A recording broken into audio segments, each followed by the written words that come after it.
Kita bayangkan saja kalau dia menyisihkan waktunya setengah jam ataupun bahkan 15 menit lah untuk mengasah gergajinya, bisa jadi 1 jam kemudian ya pohon itu sudah roboh dan dia sudah bisa fokus ke pohon-pohon yang lain. Inilah kebiasaan 7 yang dikatakan kebiasaan yang membuat kebiasaan lain itu menjadi efektif. Tanpa dia pun mungkin bisa, tanpa ada kebiasaan 7 kita fokus, kebiasaan itu mungkin bisa terjadi, cuma tidak efektif.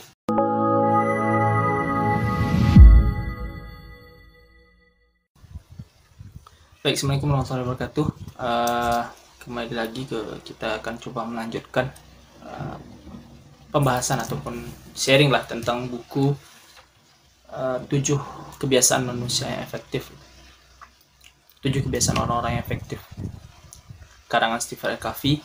Di video-video sebelumnya, kalau teman-teman belum lihat silahkan dilihat, ada 3 video sebelum video ini. Itu berbicara tentang bagaimana membangun paradigma dan prinsip kemenangan pribadi dan kemenangan publik. Artinya ini bagian 4 atau bagian terakhir dari buku ini, yang mana bagian 4 ini berbicara tentang satu kebiasaan yang membuat kebiasaan lain itu menjadi efektif, satu kebiasaan yang membuat kebiasaan itu menjadi mungkin kita lakukan dalam jangka panjang. Kalau kita review sedikit kebiasaan pertama, 2, 3 itu kemenangan pribadi, kebiasaan 4, 5, 6 itu kemenangan publik. Nah, kebiasaan 7 ini tidak kedua-duanya, karena ini mendukung kedua-duanya untuk berjalan dalam waktu yang jangka panjang. Kalau R. Covey mengistilahkan kebiasaan terakhir atau kebiasaan 7 ini dengan mengasah gergaji. Artinya di awal bagian ini Covey mendefinisikan 4 hal, 4 dimensi atau 4 hal lah. Yang mana 4 hal ini harus kita asah agar kebiasaan-kebiasaan selain kemenangan pribadi dan kemenangan publik itu mudah untuk dijalankan, efektif untuk dilaksanakan. 4 dimensi atau 4 hal ini Covey mengistilahkan itu pertama fisik, mental, emosional, dan spiritual. Ada 4. Kalau kita lihat di penulis-penulis lainnya, di buku-buku bisa dikatakan self improvement ataupun buku-buku karakter lah, karakter building, membangun karakter, itu di istilahnya itu berbeda-beda, cuman maksudnya sama. Kalau yang paling dekat mungkin kalau Indonesia, Ari Ginanjar itu membuat buku ESQ ya, dan itu sangat terkenal dan mungkin teman-teman sudah pernah ikut pelatihannya. Emotional dan spiritual quotient atau kecerdasan emosional dan kecerdasan spiritual. Dalam buku itu Ari Ginanjar tuh membaginya jadi 3, intelektual, emosional, dan spiritual. Ya, kurang lebih sama dengan maksud R. Covey itu. Kalau kita baca lagi buku R. Covey itu dimensinya sama, itu hanya kecerdasan intelektual, fisik, mental, ada emosional, dan spiritual. Nah, kalau kita masuk ke pembagian 4 ini, artinya Covey menekankan, penulis ini menekankan bahwa keempat ini harus kita asah, kita seimbangkan, dan terakhir kita sinergikan agar kebiasaan-kebiasaan lain itu menjadi efektif, teman-teman. Itulah sederhana maksud dari bagian keempat atau maksud video inilah secara umum kesimpulannya. Nah, kalau bagian pertama itu fisik, artinya kita harus mengasah fisik kita, maksudnya menjaga fisik kita harus tetap sehat, harus tetap kuat. Apapun kendala kita usahakan ada olahraga ya seminimal mungkin. Kalau kita sesibuk-sibuknya setengah jam sehari, itu harus ada kita luangkan untuk waktu berolahraga, karena ini tujuan jangka panjang, mengasah aset kita istilahnya. Fisik ini aset pribadi kita kan, karena dasar segala yang kita berbuat fisik. Kalau udah fisik rusak, fisik sakit, fisik bermasalah, kebiasaan apapun yang kita rancang di awal, contoh kalau kita merujuk pada tujuan akhir, bagaimanapun kita menyusun skala prioritas, bagaimanapun kita berkomunikasi dengan orang, kalau udah fisik yang rusak, fisik yang bermasalah, sama aja tidak gitu. Jadi harus ada pengasahan di bagian fisik. Sisihkan waktu kita. Banyak penelitian tentang bagaimana pentingnya fisik. Pertama mungkin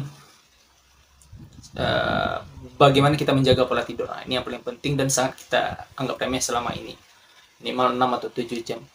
Nah, penelitian pun banyak. Kalau saya mengutip penelitian Randy Gardner, kalau tidak salah, silakan dikoreksi. Jadi Randy Gardner ini disengaja diobservasi atau diteliti lah istilahnya, disuruh dia itu tidak tidur selama 11 hari, didokumentasikan teman-teman, dan setelah beberapa hari ketika dia selesai 11 hari itu, secara kasat mata tidak ada terlihat apa-apa, cuma di dalam tubuhnya itu sangat berpengaruh. Dia menghayal terlalu berlebihan, berhalusinasi bahwa dia itu pemain rugby Amerika, padahal dia itu remaja Kaukasia dan lain sebagainya. Banyak kalau teman-teman baca penelitian-penelitian banyak yang berpengaruh tentang fisik, terutama waktu tidur. Dan yang kedua mental juga berpengaruh. Mental di sini kalau Al-Kahfi memfokuskan mental itu ialah pendidikan yang berkelanjutan gitu. Karena salah satu ngomong mental memang pendidikan dan pekerjaan itu harus berkelanjutan. Kalau kita memang wajib belajar 12 tahun, jangan sampai hanya tok mentok 12 tahun. Itu hanya yang formal. Cari kegiatan-kegiatan yang menimbulkan otak kita bekerja, fisik kita bergerak, hati kita itu terbiasa dengan masalah. Itu semakin banyak terbentur, itu akan membentuk mental yang kuat. Terus kita asah. Ya, sederhananya kalau tadi kita fisik menyisikan waktu olahraga setengah jam, kalau mental menyisikan waktu untuk belajar tentunya itu, menyisikan waktu untuk diskusi, untuk membahas masalah, menyisikan waktu seminimal mungkin untuk baca buku. Nah, itu sederhananya. Kalau detail nanti bisa teman-teman baca di Al-Kahfi lebih jelasnya bagaimana Al-Kahfi itu jelaskan bagaimana membangun mental seseorang itu, mengasah mental seseorang. Begitupun emosional, sibukkan diri dengan kemenangan-kemenangan publik yang dijelaskan sebelumnya. Sibukkan diri dengan interaksi dengan orang lain. Sibukkan diri dengan membangun menambah rekening bank emosi, kalau istilah di buku ini rekening bank emosi. Di video-video sebelumnya mungkin sudah ada jelaskan, rekening bank emosi itu penting, terlepas dari emosinya buruk atau baik, itu kita yang kontrol. Makanya menjaga interaksi itu tetap ada, itu hal yang penting. Tapi menjaga interaksi itu tetap baik, itu hal yang luar biasa. Sibukkan diri dengan kebiasaan 4, 5, 6 itu. Dan dengan cara tadi sudah jelaskan secara runtun, 1, 2, 3 harus terpenuhi terlebih dahulu. Selanjutnya itu ya terakhir spiritual, mengasah spiritual, karena ini sangat penting teman-teman. Banyak orang yang sukses di fisik, banyak orang sukses di mental, dan tentunya emosional. Ya, kalau kita ambil contoh CEO lah, dari Argi Nanjar itu mencontohkan, ada CEO datang ke psikolog, saya sudah pernah jadi CEO, gaji saya segini, saya mendapatkan semuanya, dan bahkan saya sekarang pensiun, bisa menjalankan hobi-hobi yang tidak saya dapatkan atau tidak bisa saya lakukan ketika jadi CEO. Nah, ditanya ke psikolog, tapi saya tidak merasa ada sesuatu yang kurang, saya tidak merasa bahagia. Ya, psikolog mengatakan, Anda butuh ketenangan, Anda butuh ya keluar dari segala kesibukan Anda butuh menyendirilah, bersemedi itu, menenangkan pikiran dari segala hidup dunia menuju yang lebih tenang artinya. Nah, kalau kita orang beragama, menuju yang lebih tenang itu artinya kita lebih dekat dengan Tuhan kita lebih menjalankan syariat yang disuruh oleh Tuhan kita dan lain sebagainya. Itu fitrah manusia. Nah, terakhir setelah kita mengasah, kita perlu menyeimbangkan teman-teman. Bisa jadi teman-teman sudah mantap mengasah kegiatan di fisik, sudah teratur menjaga pola olahraga setengah jam, cuman kita belum pernah, mungkin ada, cuman tidak sering berinteraksi. Itu harus diseimbangkan. Tak patut rasanya kita fokus berinteraksi dengan orang, tapi kita melupakan fisik kita. Kita sibuk berorganisasi. Kalau mahasiswa sekarang nih sibuk berorganisasi, pergi sana sini, Sabtu Minggu dihabiskan. Sabtu kita pergi pagi, kita dari Senin sampai Jumat pergi pagi kuliah, pulang sore bahkan malam. Sabtu Minggu ada acara dan lain sebagainya. Tidak ingat ataupun melupakan dimensi fisik kita. Ini perlu nih, ini aset jangka panjang. Jadi perlu minimal setengah jam sehari, dan juga jaga pola tidur kita, pola makan kita. Ini terkhusus mahasiswa ya.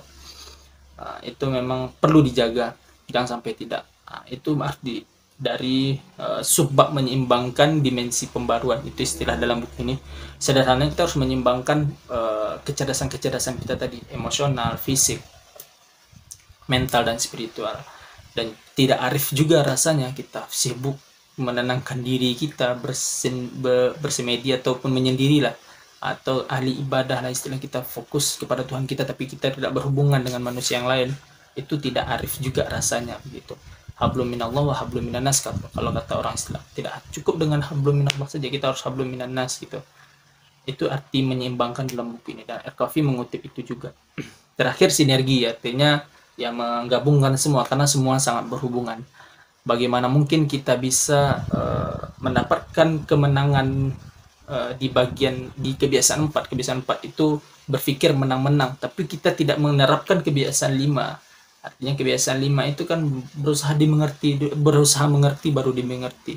Itu sangat tidak mungkin. Artinya semuanya itu merupakan kolaborasi yang utuh, harus ada sinergi di sana gitu.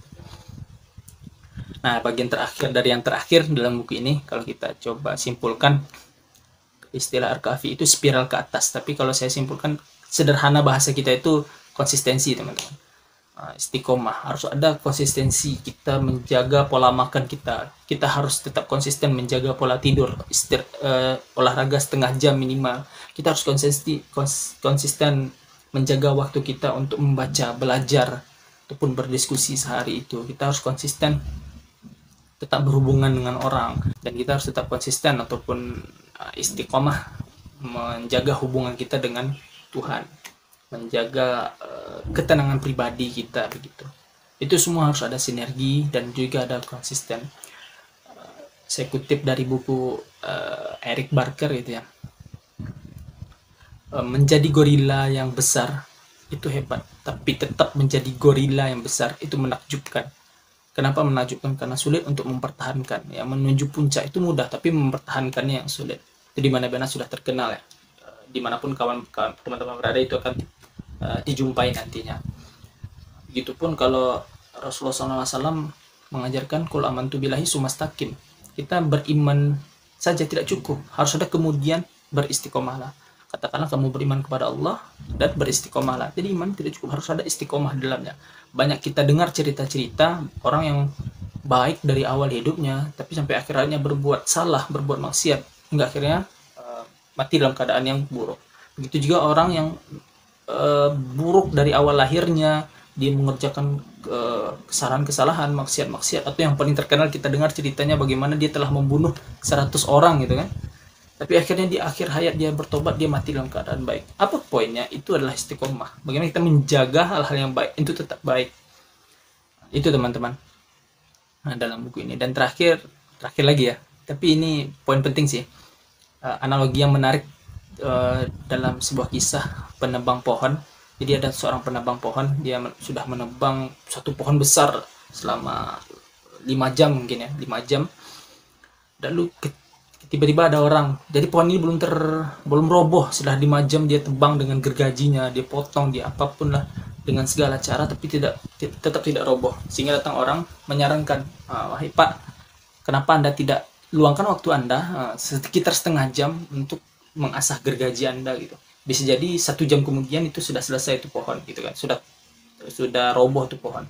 Tapi kata-kata Bapak ini yang sangat menarik. Oh tidak, saya tidak punya waktu untuk itu. Saya punya target, saya harus sampai hari ini harus potong nih pohon gitu kan. Target saya 2 hari lagi pohon sana sudah terpotong, target saya, dan selain sebagainya. Dia punya target-target, sementara dia tidak menilik hal-hal yang kecil, sepele mengasah gergaji. Kalau kita bayangkan saja kalau dia menyisihkan waktunya setengah jam ataupun bahkan 15 menit lah untuk mengasah gergajinya, bisa jadi 1 jam kemudian ya pohon itu sudah roboh dan dia sudah bisa fokus ke pohon-pohon yang lain. Inilah kebiasaan 7 yang dikatakan kebiasaan yang membuat kebiasaan lain itu menjadi efektif. Tanpa dia pun mungkin bisa, tanpa ada kebiasaan 7 kita fokus, kebiasaan itu mungkin bisa terjadi, cuma tidak efektif. Itu teman-teman, semoga bermanfaat. Kalau lebih detailnya silahkan baca bukunya, itu lebih masuk. Kita hanya coba men-sharing sedikit-sedikit poin-poin yang ada dalam buku ini. Semoga teman-teman tertarik dan semoga bermanfaat. Sampai jumpa di video berikutnya. Assalamualaikum warahmatullahi wabarakatuh.